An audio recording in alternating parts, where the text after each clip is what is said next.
108 millions de dollars. L'IDO d'Aurori est terminé et le projet a réalisé une énorme levée de fonds. Dans cette vidéo, je vous fais un récap sur l'IDO, le listing sur FTX et je vous parle de la suite pour le projet. C'est parti.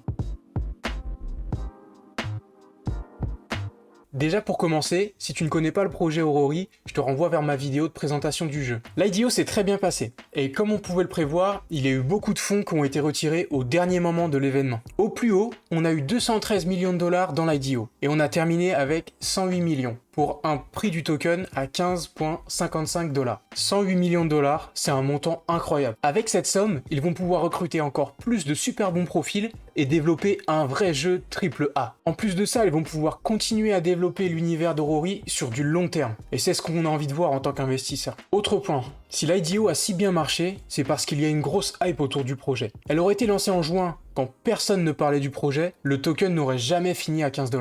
Et avec un mécanisme comme celui utilisé, ils ont donné une chance à tous d'avoir une allocation en Oriz, et ça change beaucoup des IDO que l'on peut voir sur Raydium par exemple, où les gens qui possèdent un maximum de tokens Ray ont beaucoup plus de chances d'avoir des allocations, et les petits portefeuilles se retrouvent rarement avec quelque chose. Et il y a très peu de tokens, ce qui crée des grosses montées de prix à la mise sur le marché, puis des gros dumps par la suite. C'est mon avis, mais je trouve que le système utilisé pour l'IDO d'Aurori, c'est le plus fair qu'on puisse trouver. Concernant le listing sur FTX, il a eu lieu pas longtemps après la fin de l'IDO, et on a eu une belle baisse du token jusqu'à 12,25 $ environ dans la nuit. Comme quoi c'est toujours intéressant de pas faire all-in, et de garder un petit peu de liquidité à allouer au projet, pour pouvoir moyenner son entrée et pouvoir racheter à différents niveaux de prix. À l'heure où j'enregistre la vidéo, le token est à 15,80 sur FTX et donc au-dessus du prix de l'IDO. Je voulais aussi vous expliquer un détail concernant les seed investors. Ils ont une allocation en Oriz à 20 centimes environ par token, mais je vais vous expliquer pourquoi. Ce sont les premiers investisseurs du projet, ceux qui ont investi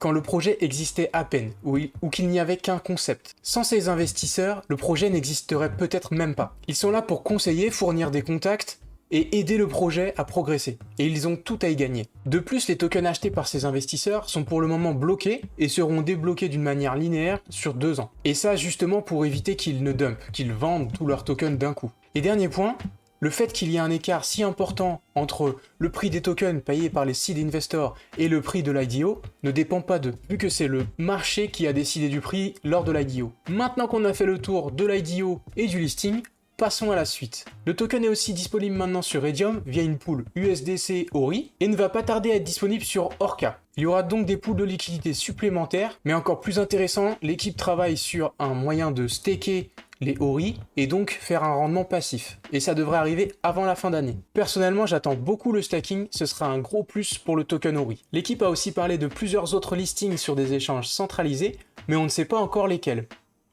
Point important aussi, l'équipe va se développer et continuer à recruter pour passer de 20 personnes à plus de 40 sur quelques mois. En attendant, il devrait sortir une nouvelle vidéo de gameplay sur le PVP et les possesseurs d'Aurorian devraient recevoir un nouveau airdrop de NFT. Concernant la roadmap souhaitée par l'équipe, et je précise souhaitée parce qu'il y a toujours des contretemps dans la réalisation d'un jeu, une bêta fermée du jeu devrait arriver pour la fin d'année. Certains possesseurs d'Aurorian pourront avoir accès au jeu, surtout ceux qui sont le plus actifs sur le Discord, et le jeu devrait être accessible à tous dans les 3 premiers mois de 2022. Et pour mi-2022, on devra avoir une sortie complète du jeu. Je suis vraiment très pressé de pouvoir commencer à me balader dans Aurori et choper des NFTs, et je ferai sûrement des lives dès que ce sera possible. Du coup, si vous souhaitez acheter du token Ori, c'est faisable sur FTX, qui est un échange centralisé. Je vous laisse mon lien d'inscription dans la description si vous en avez besoin. Mais vous pouvez aussi passer par Raydium sur la finance décentralisée de Solana via la paire USDC. Sur ce, je ferai aussi une vidéo expliquant plus en détail les avantages d'obtenir un Aurorian, l'un des 10 000 NFT que le jeu a sorti en fin août, et du coup pourquoi sont-ils aussi chers. J'espère que le contenu vous a plu, n'hésitez pas à me l'indiquer dans les commentaires et à vous abonner si ce n'est pas déjà fait. Concernant le Discord de la chaîne, il est disponible et je vous laisse le lien dans la description. Merci à tous et à très bientôt sur le Discord.